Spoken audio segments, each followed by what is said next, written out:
Very good. Good morning, everyone, and welcome.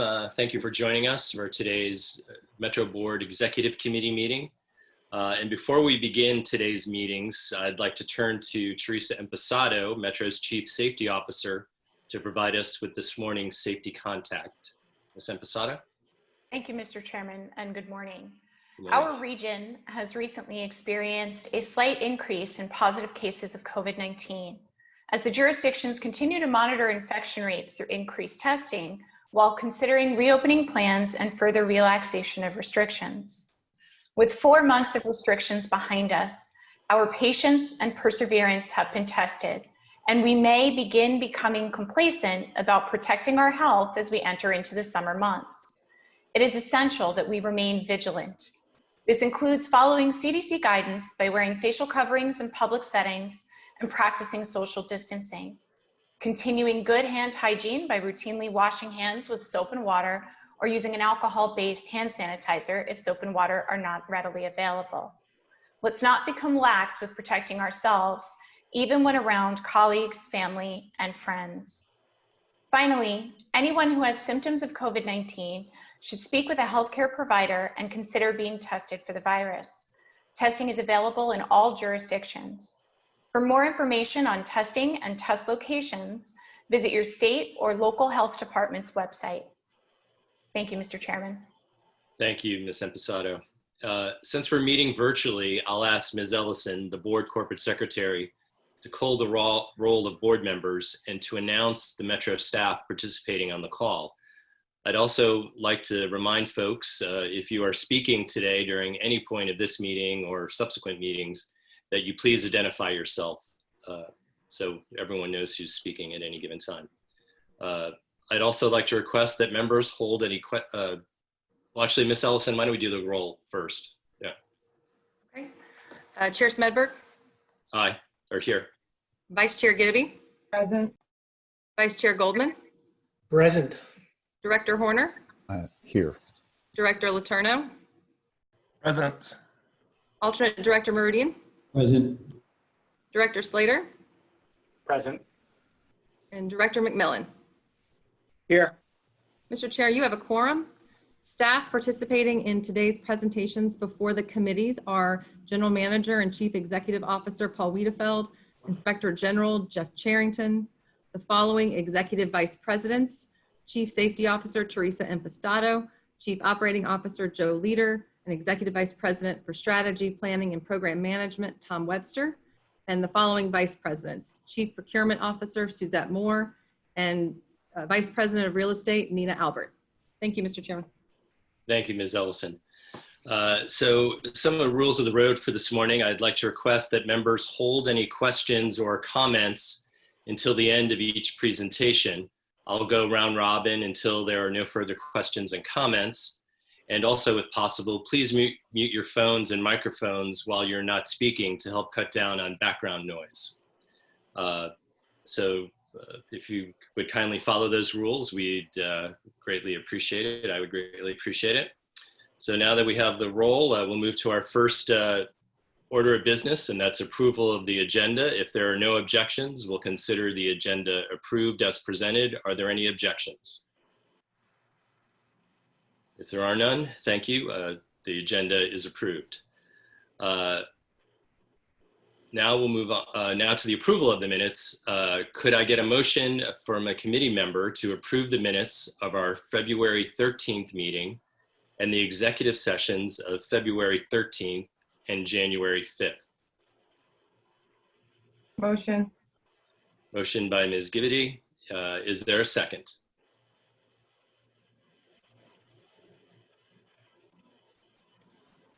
Second.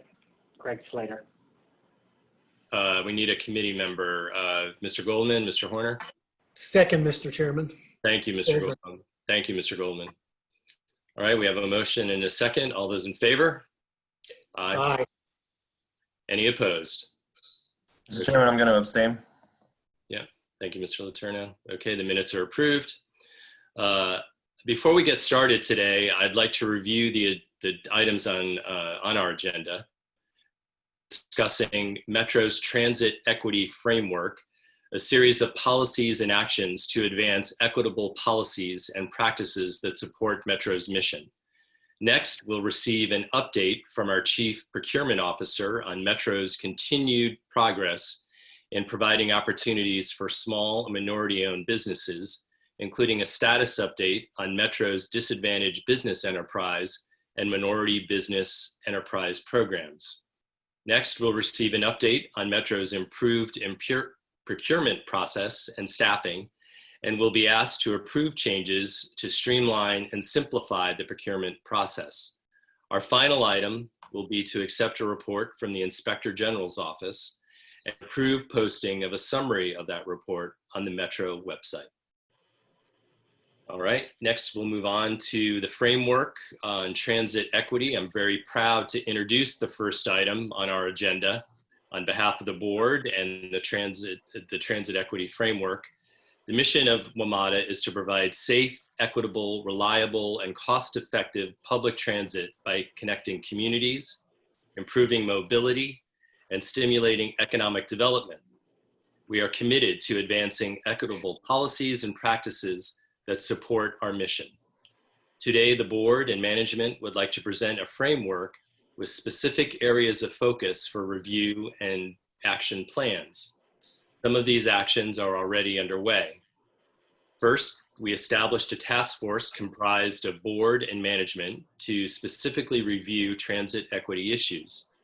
This board will lead an equitable transit issues to ensure we create safe spaces to discuss this topic at all levels of the organization. Second, on June 23rd, the board established a new independent Metro Transit Police Department, or Ntpd, Investigations Review Panel. The purpose of the panel is to conduct independent and impartial,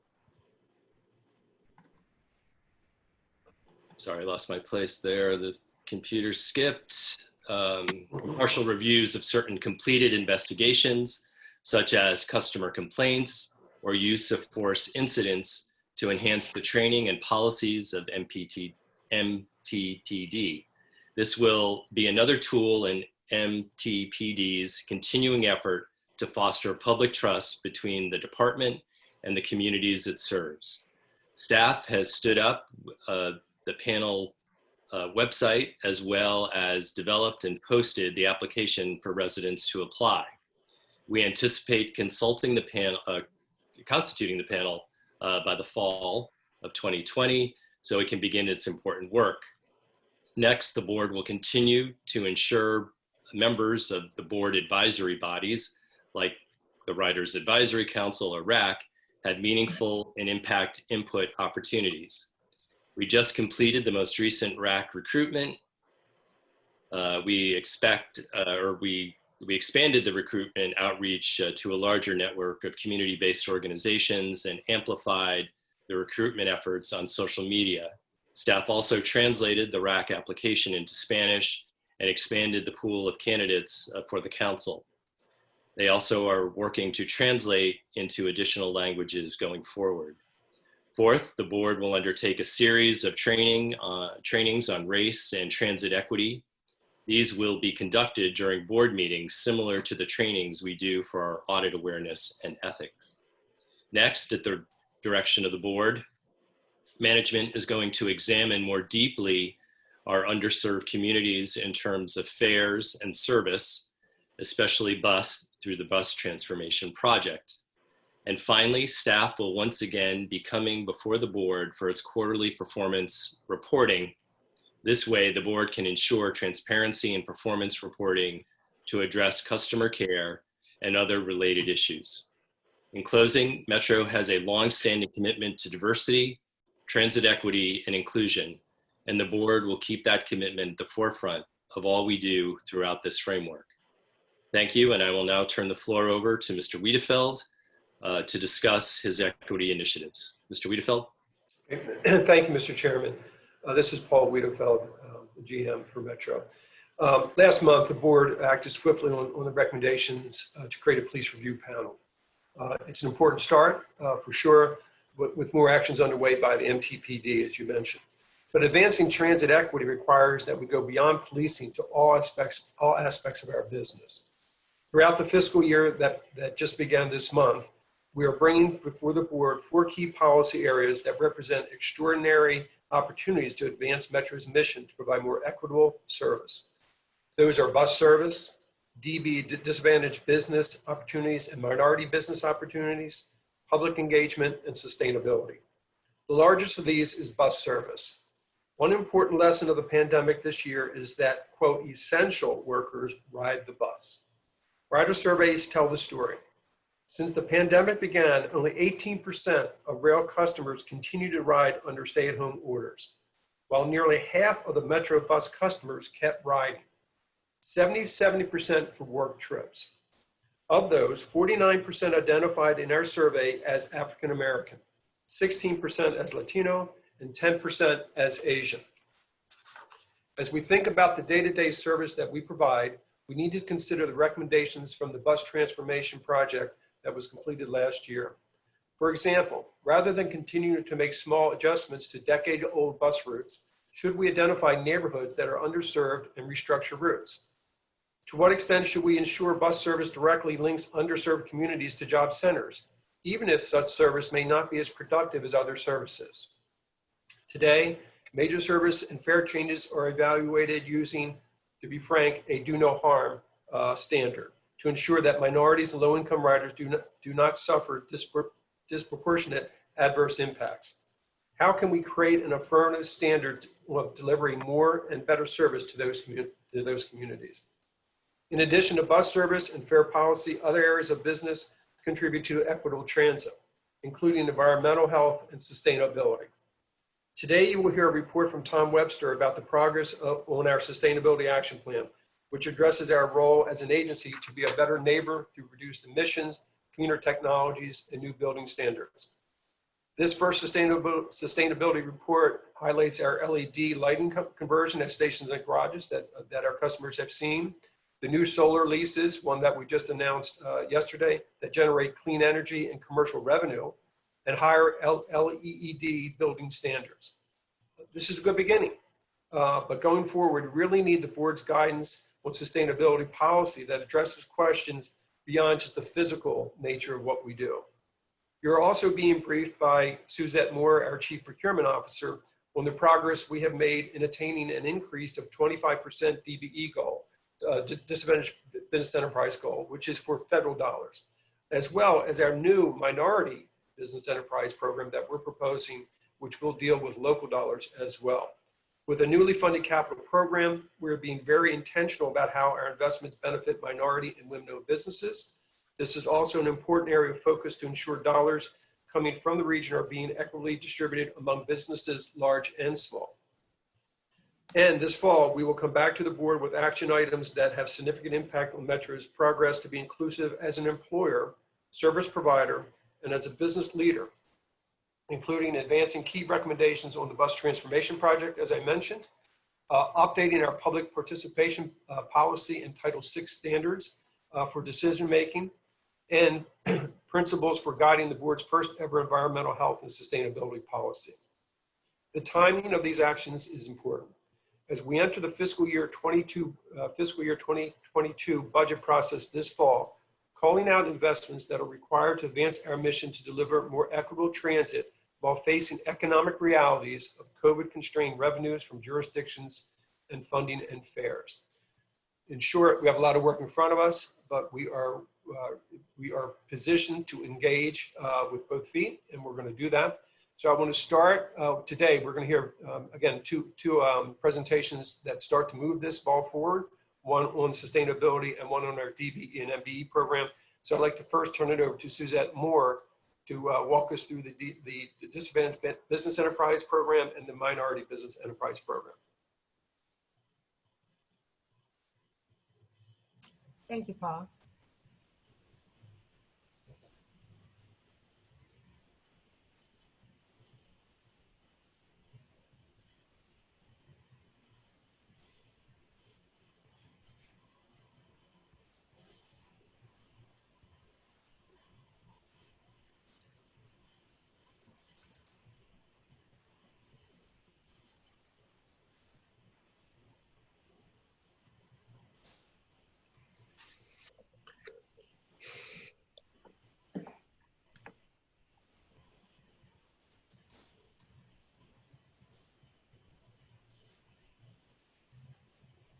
While we're waiting, are there any questions to Mr. Wiedefeld before Ms. Moore starts her presentation?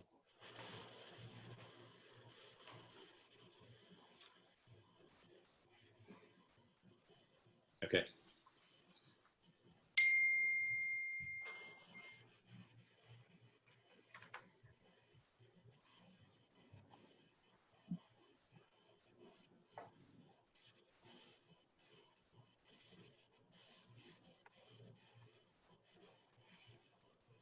Are we good, Dan?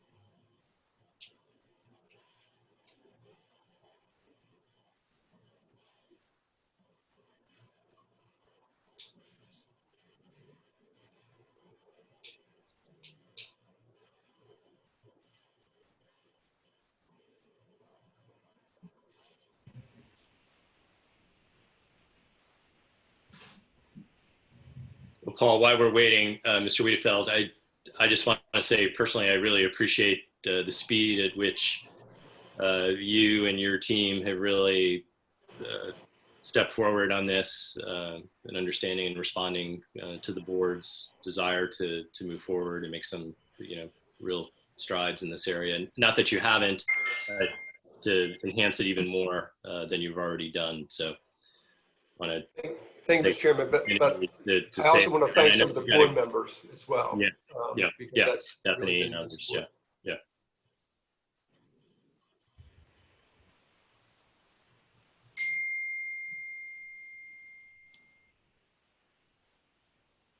I too want to offer my appreciation while we're waiting. And one of the things that I'd like to offer as context as Ms. Suzette prepares to offer us a presentation is that it's clear that our nation is in a crisis between the global pandemic, the looming economic crisis, and the unrest that we're seeing. And I think overall the environmental reality of climate change. And I think while we have a discussion today specifically focusing on the small business and minority business enterprise pieces, I think this is an opportunity that I believe the general manager, I just want to thank you in showing WMATA as a leader and also a major employer. And as we think about really being able to invest in our region, the economic development, where we're spending our money, who we're spending money, how we're doing business is also an opportunity for us to support, not just ensuring that we provide transit, but also that we're also providing economic and job opportunities for those in the region as well. And so as Ms. Moore prepares to present her slides, I hope that this is an opportunity for us to really think about how we continue to support the economic development of the region through our transit agency as well. So thank you. Thank you, Ms. Givity. Okay, I think Dan, are we good? Jennifer, are we good? Yes, sir. I think we're good now. All right, Ms. Moore, you're on deck. Thank you, sir. Welcome. Good morning, everyone. This is Suzette Moore, and thank you for the opportunity to discuss our small business program and the achievements that we made thus far, and also to have some discussion about some of the programs we want to move forward with. Again, we'll be talking about improvements in the Small Business Program Office, give some details on advancements and achievements we've made within the Disadvantaged Business Program, and our new Minority Business Program. We'd like to discuss that and efforts we're making towards standing up that program. As a way of defining the community that we're talking about, disadvantaged business enterprise, it is small business defined by Small Business Administration. They define small businesses by size and also by the number of employees and by the average annual receipts of a business. 51% has to be owned and controlled by an individual who are both socially and economically disadvantaged. Our Small Business Program Office currently has 7 positions that are part of the department. when we had our FTA audit done in 2018, one of the areas of deficiencies was talking about making sure that we had adequate staff to actually administer the program. At that time, the positions highlighted in yellow were vacant. They've since been filled. One is the manager of the program, who reports directly to our director. And then we had a small business analyst position that was vacant at that time, largely responsible for the reporting requirements. And we know that's very important to the program. Speaking of the FTA audit that was done, we had a total of 15 deficiencies for each part of the program that they audited. The Dbe program itself, with all the administrative functions that have to be performed, they found 15 deficiencies there. And then we have a unified certification program that's jointly owned by WMATA and DDOT. There were 15 deficiencies there also. In that unified certification program, we quickly addressed their findings.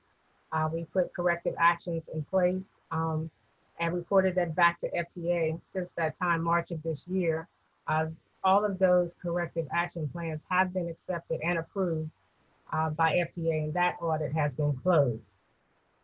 On the administration of the DBE program, again, we had 15 deficiencies there as well. 10 of those corrective action plans have been approved by FTA, but 5 are still pending. We've addressed them. We've submitted the corrective action plans to FTA, and we're waiting for them to approve those action plans or give us further guidance.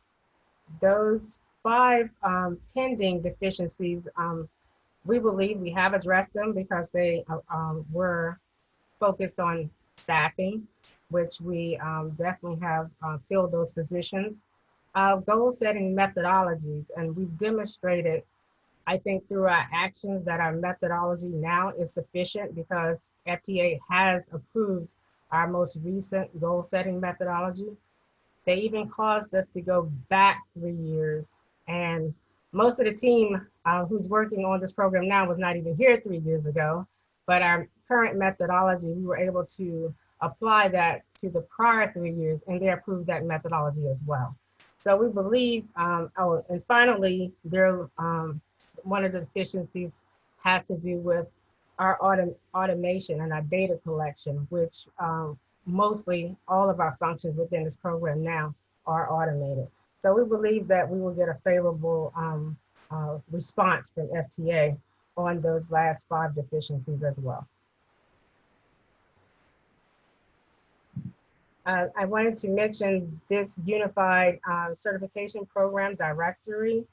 This is the first time that we've been able to achieve this approved directory from FTA.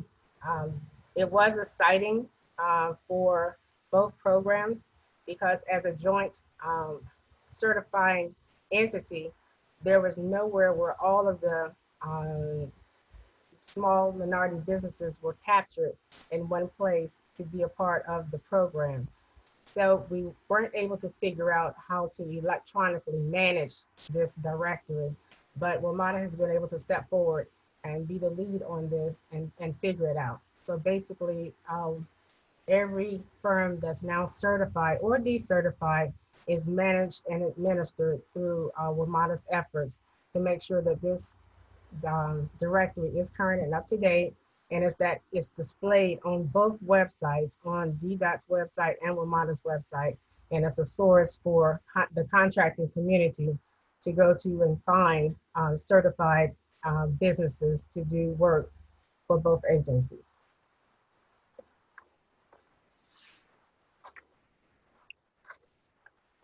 This slide tells the story over the last few years, how WMATA has gained its meeting its goal status now. Coming from prior to 2017, we were only achieving 16.7%, and at that time we had a 25% goal. In 2017, we reassessed that through the triennial goal setting methodology, and the new goal was 22%. And in 2017, 21.9% was met, and 21.4% was met. But in 2019, we exceeded that 22% goal at 25.8%. And again, through the goal setting methodology for the new triennial goal for 20, 21, and 22, the new goal is 25%.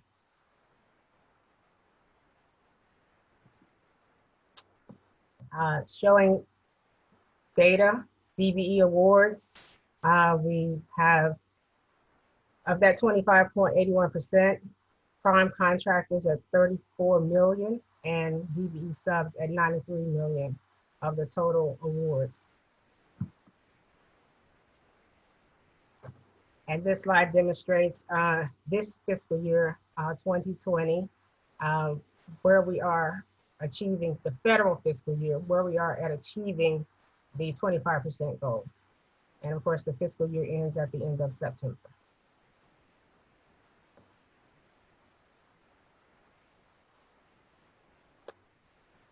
So building on those successes, we wanted to take it further. What's next? We believe we've stabilized the DBE program and now want to look to adding additional programs to engage small and minority businesses, specifically focused on the dedicated funding. We know that this is important to the local jurisdictions to make sure that we have prime and subcontractors in the jurisdiction actually doing work for WMATA. So this is not to say that we wouldn't already be awarding contracts to small and minority businesses, but we want to make an intentional effort to make sure that small and minority businesses are doing business with WMATA. It's not mandated by anyone, federal or local jurisdiction, but we believe it is a best practice. Other agencies that I work for, especially in the state of Maryland, there's all kind of programs that are other than federally funded. So we wanted to look to some of those practices and put it in place here at WMATA.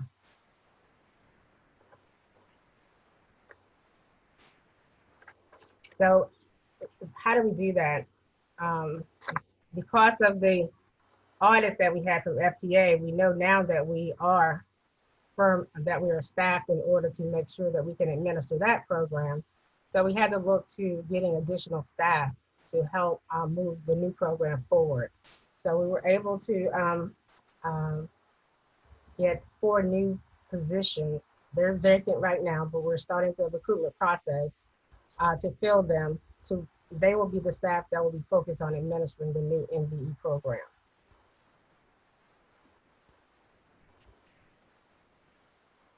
And some of the tools that we've used for the DBE program to achieve some of the successes of meeting the goals, we want to just extend those practices and tools for the new program.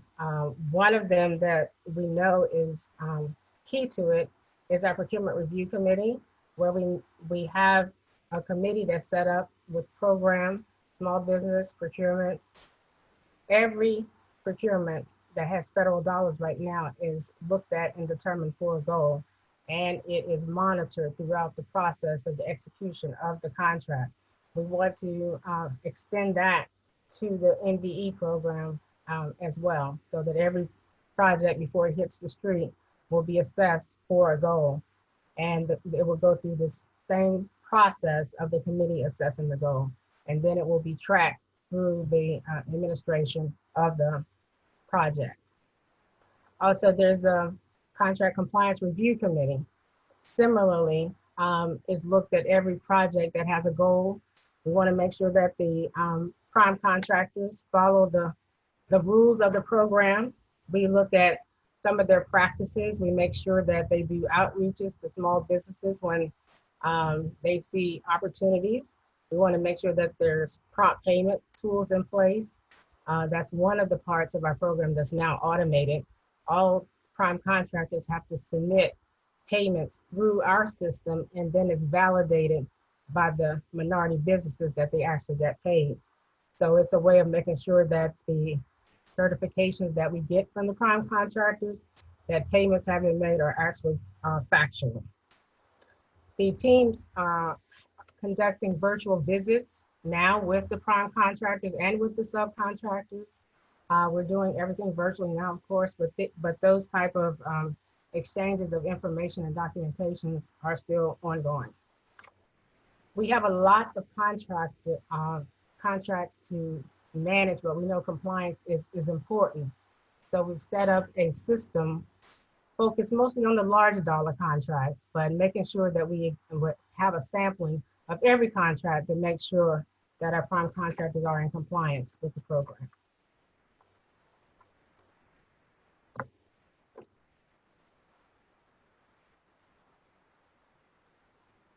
I want to talk a little bit about our outreach efforts, getting out into the community. We were very active before COVID-19, but we still are doing a lot of things online and virtually. We attend other minority business association events. We attend other government virtual events also.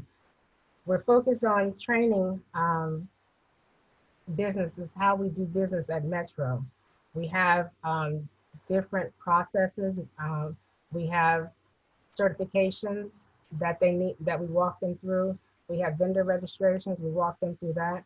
And we also have matchmaking sessions where they learn about the opportunities, whether it's from our prime contractors that currently have contracts with us, or it could be with our project managers talking about upcoming opportunities.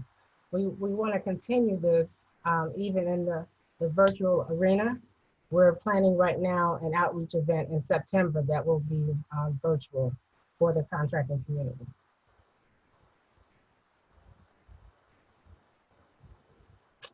Next steps, we want to further optimize our small business local preference program. That is a program where we focus on small businesses being the prime contractors. We give them some type of preference, 5%, 10%, depending on the project, so that even though they're bidding in the community with larger majority contractors, they may still be successful as the prime contractor. Of course, we're talking about expanding our minority business program now. We also can do things like small business set-asides. When we do that on the federal side of the house, and we like to explore doing that on the local funding side as well, in conjunction with the small business program that we're standing up. And then, of course, we want to hear how we're doing. So we want to be more aggressive in having listening sessions, is how it was titled, but actually being able to engage small and minority businesses about how we're doing as far as contracting opportunities. Are the programs too restrictive? Are the programs, is it easy to bid? Just to start hearing some kind of comments from the small and minority business community. And we intend to set that type of stage up virtually so that we can keep it ongoing, probably through our training sessions that we're already doing. And that was the end of my presentation. Okay. Thank you, Ms. Moore. Before I turn it over, I have one quick comment and a question and a quick comment. Suzette, the reference to being able to use the DOT portal does not preclude companies from Maryland and Virginia from applying through that portal as well as the WMATA portal. Is that correct? That's correct. Okay. Actually, I should have mentioned that if already certified through other states within the jurisdiction, yes, it's a reciprocal process. We automatically certify them for WMATA and DDOT. Great, thank you. And I just want to say that when I first came back onto the board, I guess 3 years ago now, this was an issue that the board was looking at and addressed. I was on a small working group, and you were there working with us. And Yeah. I have to say, the work you've done and your team has done has really brought this whole entire effort in office a very long way. So thank you for the update and the progress you've made to date. And and look forward to where it's going from here. So, Thank you. I yeah. appreciate that. Yeah. Okay. Now I'll turn it over to the committee members for any questions or comments. Ms. Dbe. Ms. Moore, I also want to just echo my appreciation for your leadership to date.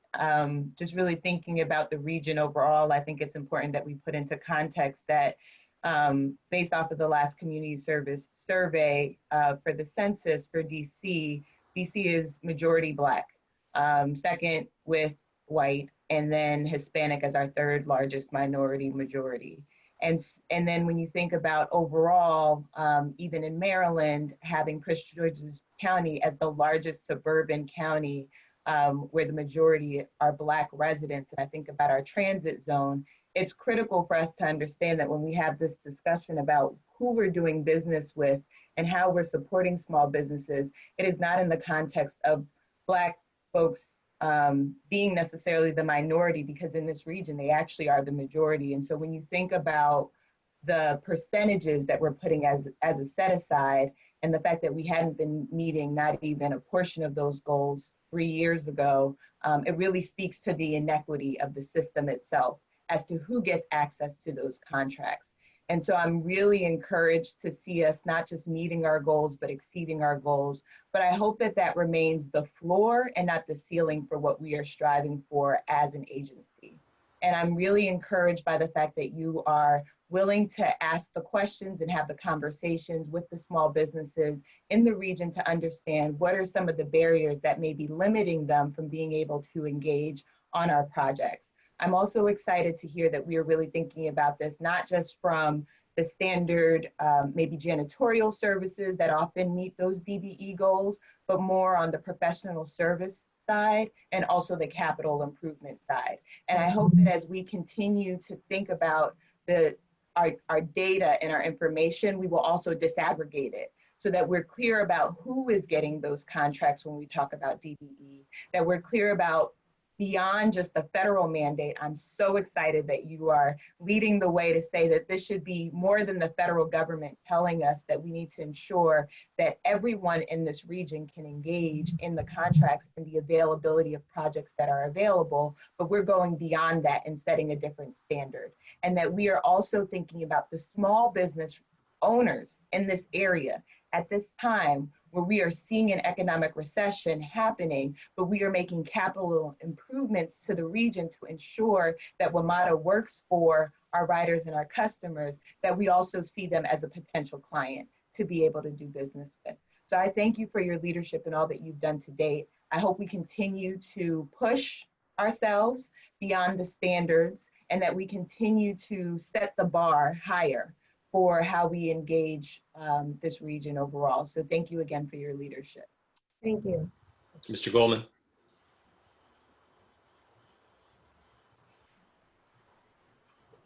Are you on mute? Michael, you're on mute. You are correct, There you go. Mr. Chairman. I just wanted to commend Ms. Moore and her staff for the turnaround story. It's a really good news story on DBE as Metro has turned itself around from where it was a couple years ago. But I wanted to broaden the discussion of transit equity and focus first on the step we took last week on police to establish the police review board. But now I think we ought to focus as the next big project out there on bus service. And as the general manager mentioned, we do have the bus transformation study underway, and we do have restructuring of the routes as something that's on the table. But I would like to put on the table two other concepts for consideration of my colleagues in the board and for staff to react to that would also take us further down the path of greater transit equity on the bus side. And the first idea would be to actually cut the bus fares by maybe 50% down to $1 so that people only have to pay $1 to ride Metro bus in our area. The advantage of that is that we've been meeting the needs of our constituents, largely minority, as well as probably majority or close to it, at or below the poverty line. And we would be making it much more attractive for them to ride. Another alternate proposal would be that we establish a program of actually totally free ridership for financially disadvantaged people. And I would suggest the cutoff there would be the federal Medicaid standard, which now all 3 jurisdictions will soon be certificating individuals as meeting that standard. And we could easily then have the jurisdictions certificate those below the federal Medicaid standard and then issue them identification cards that would essentially allow them to ride Metro bus, perhaps Metro rail for free, further meeting our need for transit equity. This is not so strange a step for us since we already provide fairly steeply reduced fares for senior citizens and for a number of educational institutions, both college as well as through the DC program for the DC public schools. And it's not so far-fetched that we look at this since currently bus is very heavily subsidized for our constituents. Bus fares currently, I think when I last looked at them, only provide about 20% or 20 cents on the dollar of the fare. So we're already heavily subsidized. And in fact, this might be a good time to look at that since we're currently with the COVID pandemic, not getting any revenue from bus ridership. So the starting point is actually 0 at this point of time going forward. So as we look to a more normal ridership pattern or a new normal, whatever that may end up being in the midst of COVID over the next 2 or 3 years, I would suggest we take a good hard look at providing some greater transit equity on the bus side by either reducing bus fares significantly down to $1 a ride, or else trying to establish a free ridership program for those who are financially disadvantaged, set at the Medicaid eligibility level. And so I would ask the general manager and for staff to come back and try to parse out these proposals in terms of dollars and cents and see what it looks like, so that as we move forward later this year and into next year, we can take a good hard look at these kind of proposals that would provide greater transit equity on the bus side. Thank you. Okay, thank you, Mr. Goldman. I assume, yeah, we'd have to probably have maybe a larger discussion with the board overall to get consensus on how we might approach that or frame that and work with the general manager maybe to see how we approach that issue or those issues. So Mr. Chairman? Yes. Go ahead. I did want to mention, we do have a pilot program right now with the district on the fare all the way from basically no fare up, just so you know. So we will have some data that we can look at associated with that as well. Yeah.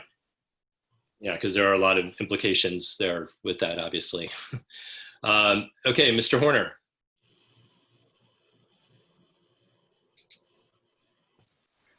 David, you might be. Yes, I am. Thank you. There you go.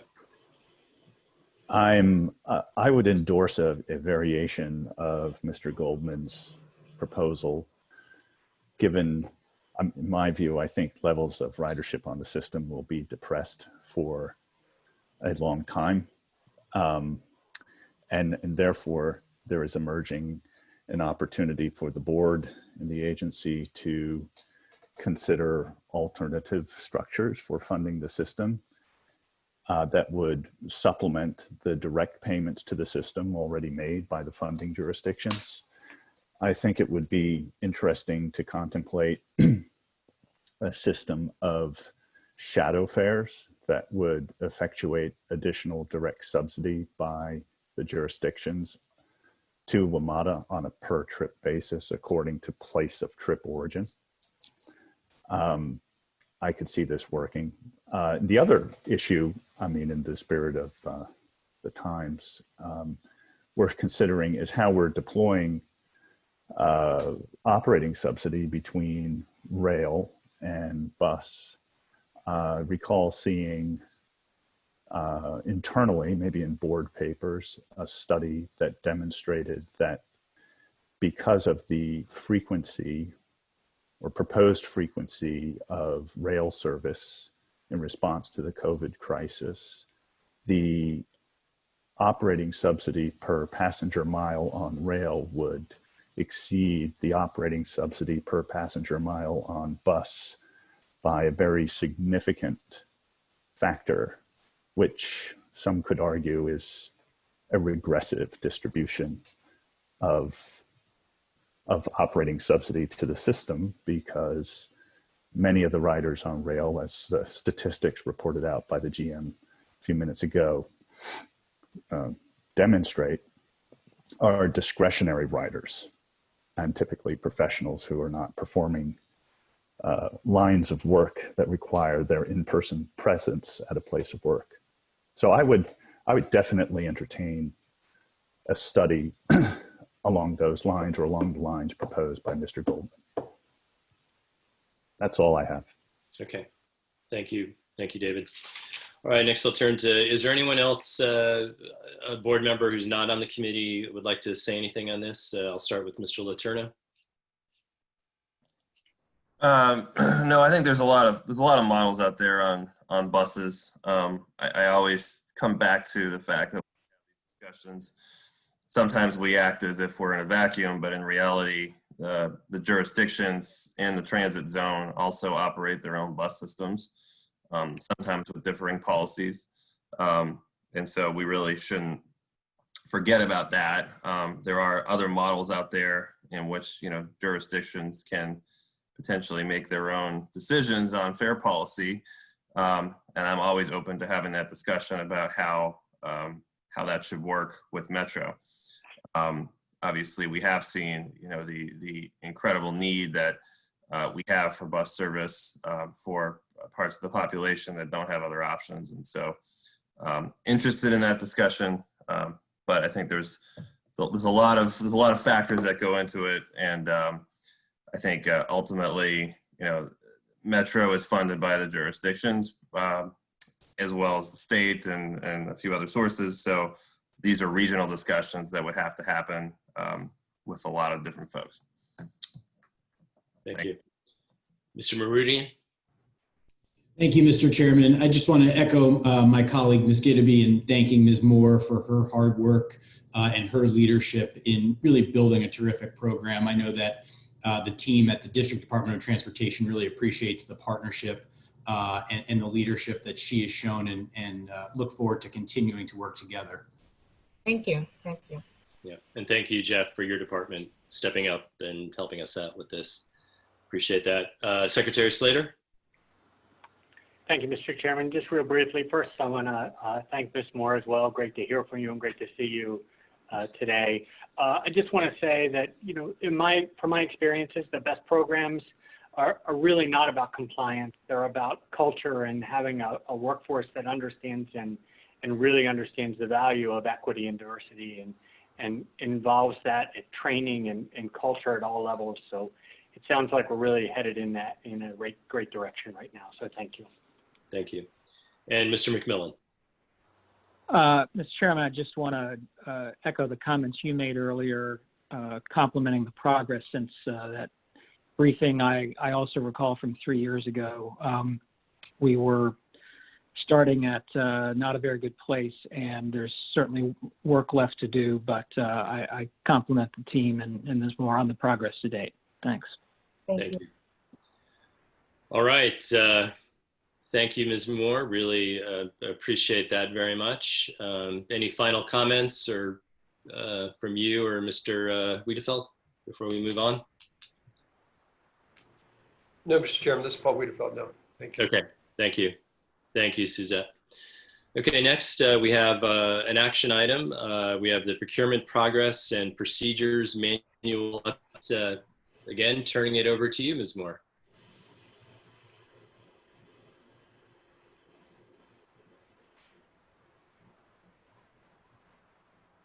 Thank you. Again, this is Suzette Moore, Thank you for the opportunity now to talk about the overall procurement department and some of the achievements that we've made over the last few years, and also want to request the board to approve a couple items. One is the micro purchasing and simplified acquisition levels. This is a threshold that the federal government has already adopted, and we want to mirror those thresholds for WMATA. And then the second ask is commercial off-the-shelf items. Again, another federal government best practice, and we'd like to adopt the opportunity and the authority to do direct purchases for COTS products. And I will definitely go into detail on both of these items during the presentation.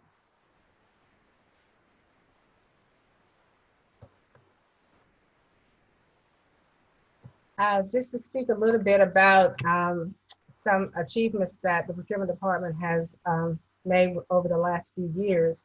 One of our big items is automating the procurement process.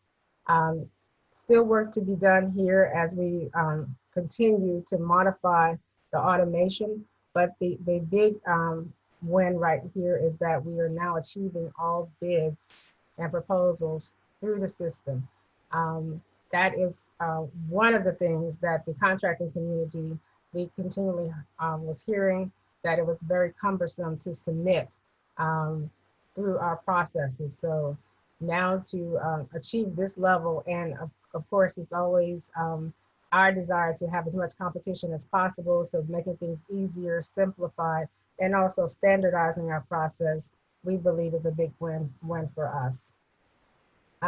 Electronic certifications, the Dbe program, as I spoke to a few minutes ago, most of their processes are already automated.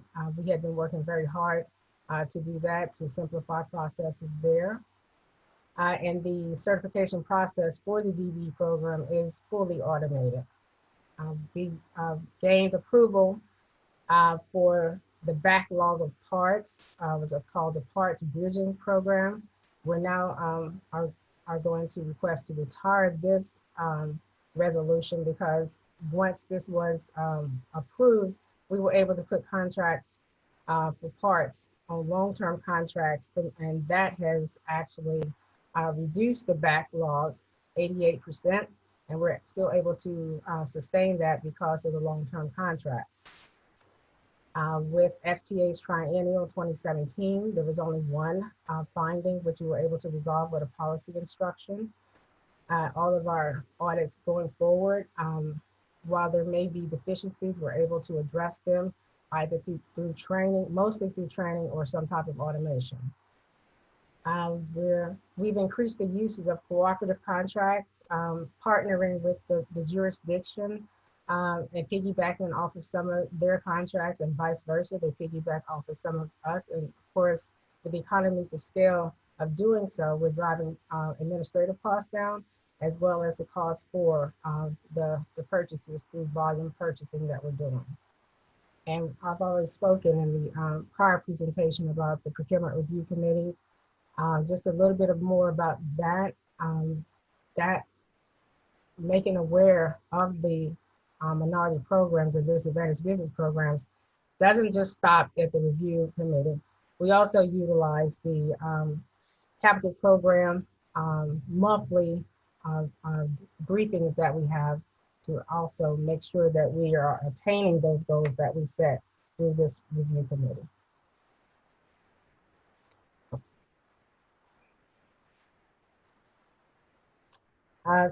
Staff development, we're squarely focused on developing the staff and making sure the staff that we hire also meet our standards of excellence. We're looking to achieve certification 100% for the management of the procurement department. They have a requirement in position descriptions for managers within procurement. If you're not already certified, then you will be achieving that within 2 years of your employment. It's a condition of the employment. So most of the staff, while we only at about 44% of the current staff being certified, we have set up programs so that it will enable them to get their training that's needed to sit for the certification, and also make the certification exams available to them. So we're definitely pursuing certifications within the procurement department. Some of the training that we conduct monthly trainings and mandatory meetings that the staff attends. There could be procurement related topics. It could be leadership related, anything that we think that the staff will benefit from, but we're always striving for continuous improvement within the procurement staff. We have monthly knowledge sharing sessions. This has been accepted by FTA as one of our methods of training the staff so that we could meet our correction action plans through this venue of our knowledge sharing sessions on a monthly basis.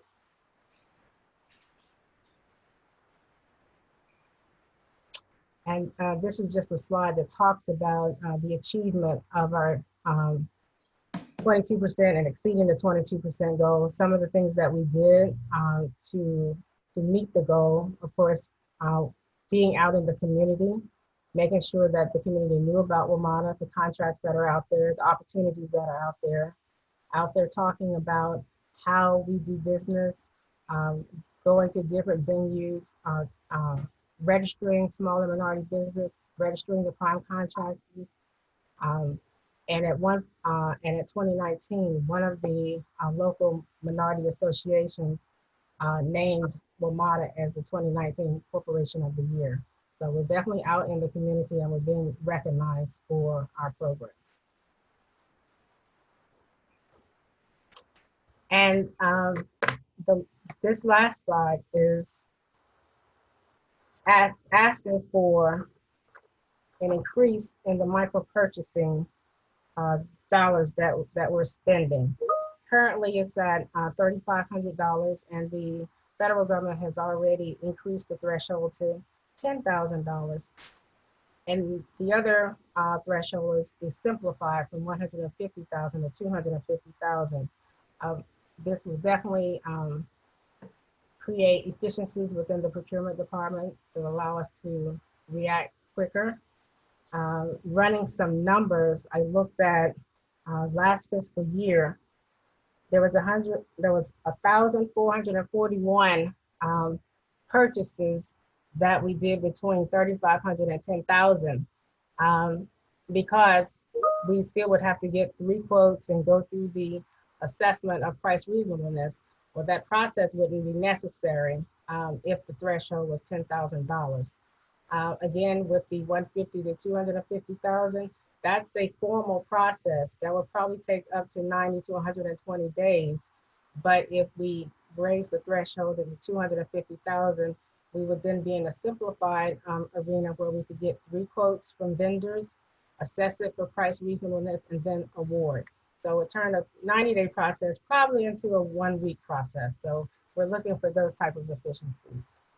The other item, the ask, is again a federal government best practice, and we would like to have the authority to do direct purchasing for commercial off-the-shelf products. And that means things that are typically found in the public that the public would buy. We will just buy them directly from Walmart, Best Buy, Home Depot. It could be MRO items, mostly software. So we're asking to buy them directly as opposed to competing them because the market has already competed it. If we would do our competition, we typically gain no efficiencies because the prices are already set by the market. So we just want the authority to purchase directly.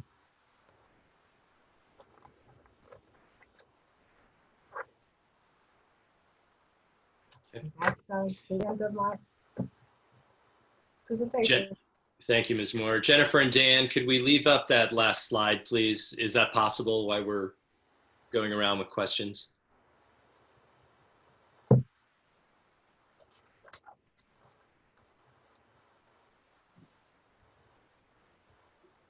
Thank you. Okay, I'm going to go around the table here so I'm going to turn to the committee members first.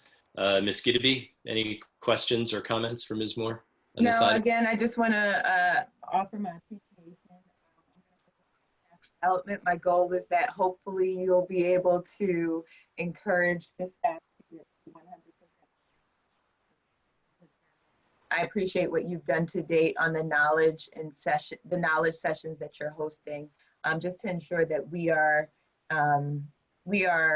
meeting the best practices of the region overall. And then because you mentioned DBE on this portion, I'm hoping that you may be able to, this is not for you, but for those who do state reciprocity of certification, DC was mentioned, but to the extent that we can allow that for the other regions, I'm not sure if we offer that as well. I don't think that's something that you can do. You'd have to work in coordination with the other jurisdictions to be able to support that for DB certified DBEs in this region. Is that correct? You were breaking up. I think I got most of it, but we're talking about certification and reciprocity. Yes. Yes. Yeah, we have the process is they demonstrate home state certification. So yes, once that's done, we can accept them into our program as a certified DBE. Okay, thank you. Thank you, Ms. Gideby. Mr. Goldman? Yes, thank you. Of the three amendments that are being proposed for the committee to act on today, I think there's two of them that I can support going forward today. That's the increasing the threshold limits on the micro purchases and the simplified acquisitions. I have some concerns about authorizing the direct purchase of commercial off-the-shelf items. And that's because I guess I'm maybe old school here, and I'd like to, as much as possible, rely on competitive bids, even on things like Xerox paper and staplers and other office supplies and software. And I'm aware and have been advised that in Maryland, there is a limit, kind of a cap set on the purchasing officer's ability to purchase off the shelf. In Maryland, it's purchases of $5,000 or less.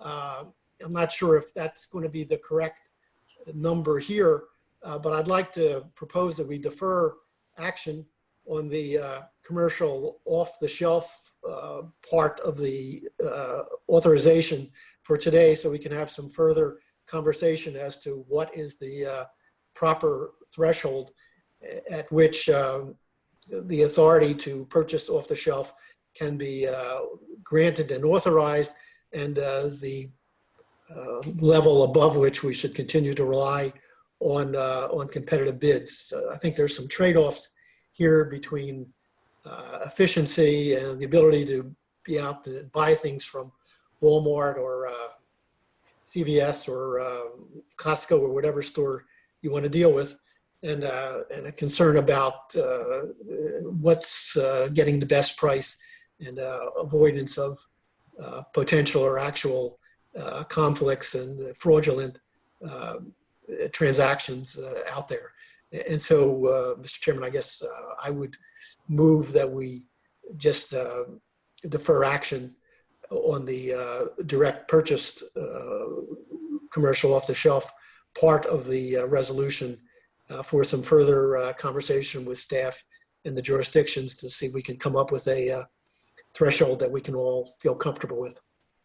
Well, let's hear from Suzette. Could you go into a little more detail that, you know, what's the rationale for you bringing this forward? I know there's been a lot of discussion about this, obviously. So, and what other, you know, what your other partner jurisdictions, you know, to Mr. Goldman's point, are doing?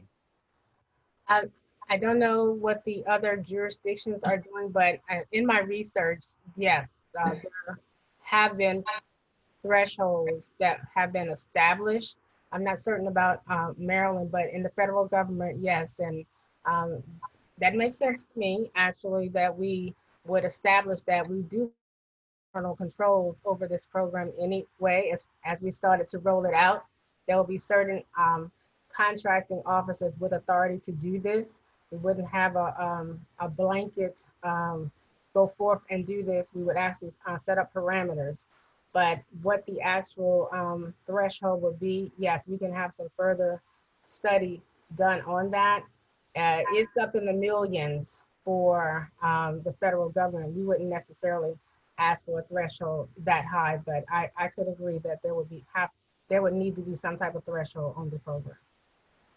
Yeah. Mr. Wiedefeld, any comment before I open it up here? Your feeling on this? You're obviously engaged in this issue. Yeah. No, I think the concept, I think, makes a lot of sense. It's efficient. It saves money for the region. It saves money for local jurisdictions.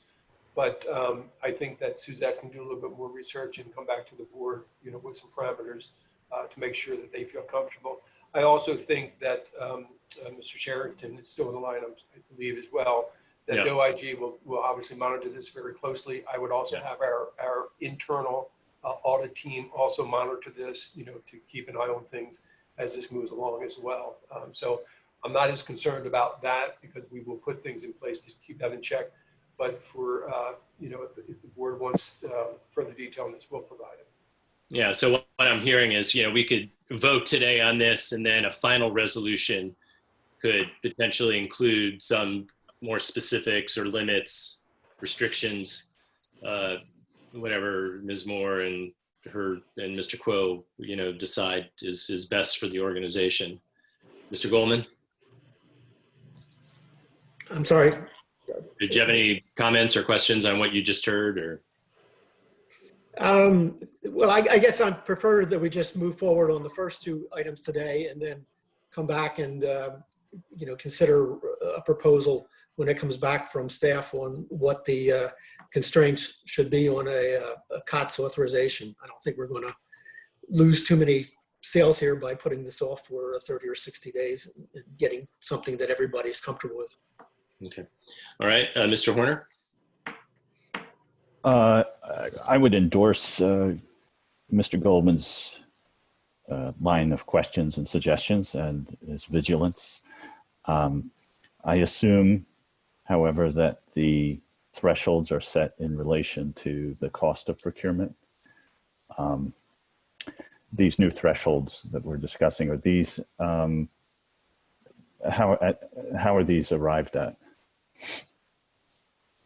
The thresholds, we're talking about the 10,000 and the 250,000 are following the federal government thresholds where they've already enacted the simplified acquisition thresholds to be these limits.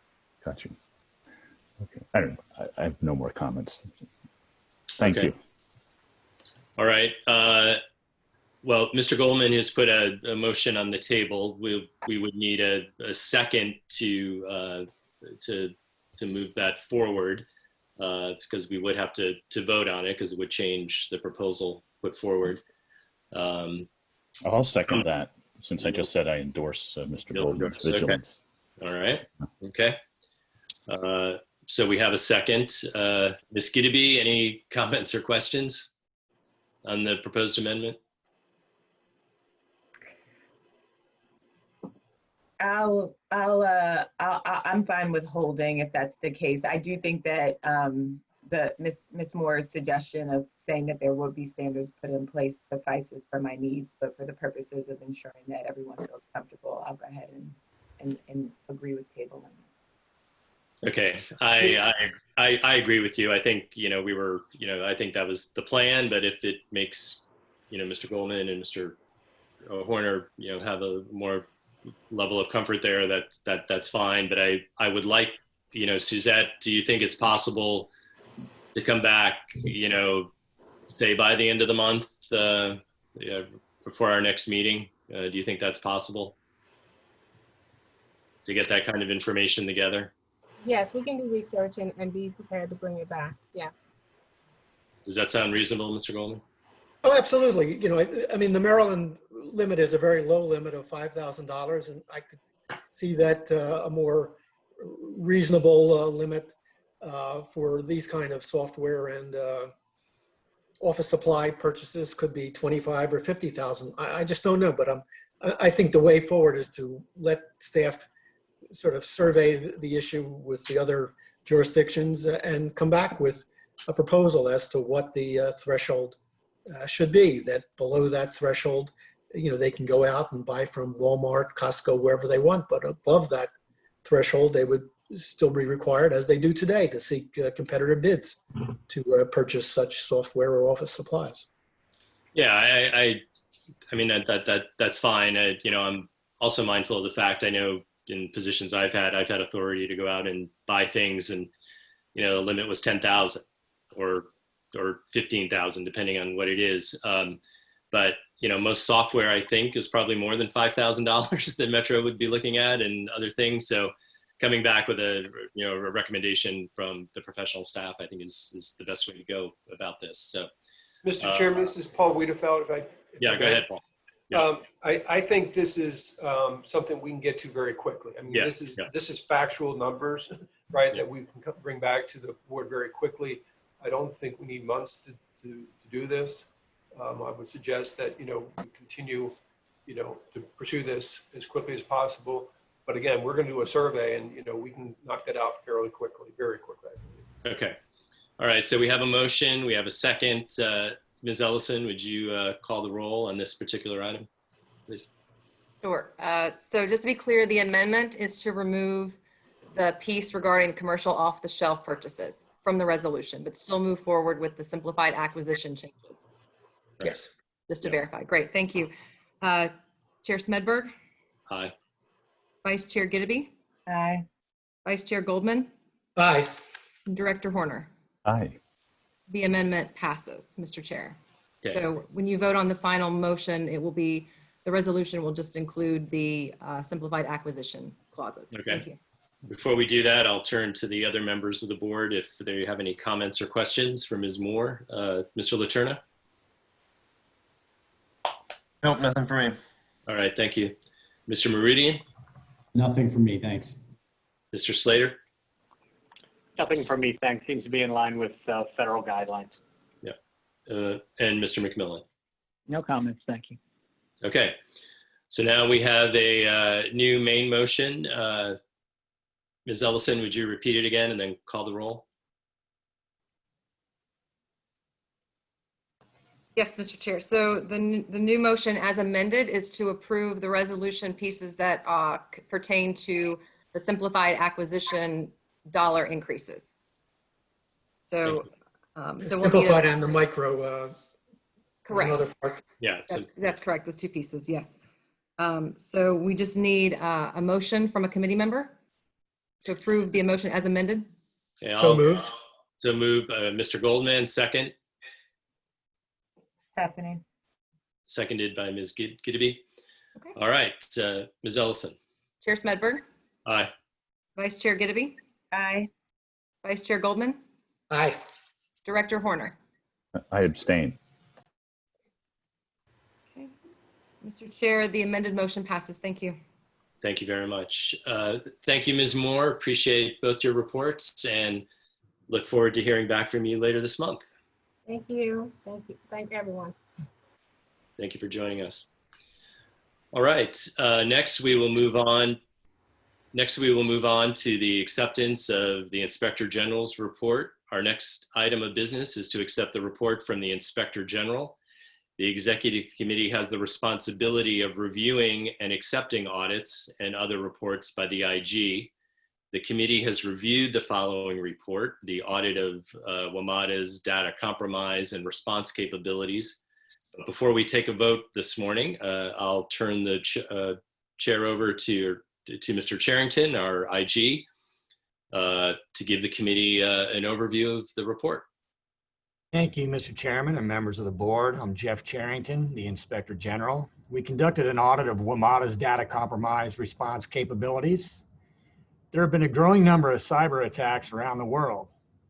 Our audit found that WMATA may not be prepared to adequately respond to a data breach, be exposed to inappropriate accesses, service interruptions, significant costs to remediate, and reputational damage. Management agreed with our recommendations and is implementing those recommendations. Thank you very much. Thank you, Mr. Charrington. Now, before accepting the report, are there any comments or questions from the committee members? Ms. Dbe? None at this time, thank you. Thank you. Mr. Goldman? No, sir. Thank you. Mr. Horner? I have no questions. All right. Thank you very much. So upon accepting this report as final, the report and corrective actions, if any, shall be deemed approved. Approval of this report will constitute the Board of Directors' authorization to post a summary of the report on the WMATA website, as the report itself contains confidential information. So I would move that the Executive Committee accept this report. Is there a second?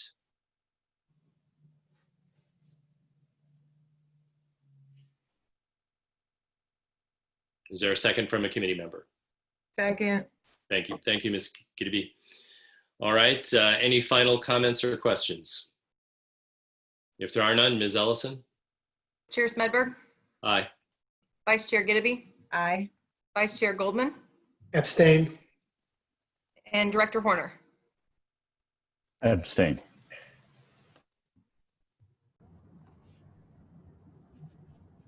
Mr. Chairman, the motion passes. Thank you.